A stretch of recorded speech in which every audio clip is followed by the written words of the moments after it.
عزيزي المشاهد، عزيزتي المشاهدة، من أعبث الحاجات اللي هتسمعوها النهاردة اللي فوقنا ده استاد العاصمة الإدارية الجديدة اللي عملته الدولة المصرية، واللي تحت ده استاد الكامب نو.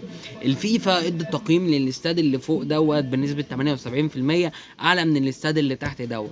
والاستاد اللي فوق ده ما بتلعبش عليه ولا ماتش، اتلعبت عليه بطولة بس كده مكونة من 4 ماتشات وخلاص قفلت على كده. هل بقى الاستاد ده فين؟ حد بقى يروح يسأل اتحاد الكورة. وقبل ساعات قليلة من ماتش الزمالك وكهرباء اسماعيلية، كهرباء اسماعيلية بيقدم احتجاج رسمي في الحكم محمد عباس قبيل اللي هيحكم ماتش النهارده. هو الصراحة عبس خبر في الأخبار دول هو الخبر بتاع استاد العاصمة واستاد الكامب نو. لحد النهاردة مفيش غير 4 ولا 3 ماتشات ولا ماتشين اتلعبوا على الاستاد اللي فوق دوت. فقولوا لنا رأيكم في الكومنتات. حاجة بس نقولها قبل ما نخلص الفيديو، أحمد عيد قدامنا اللي عمل أداء مبهر امبارح، اللي خلاني في يوم من الأيام أقول في ولا يوم من أيامك يا كابتن محمد هاني. كان لابس حظاظة فضة امبارح في ماتش كورة جميلة أوي والله.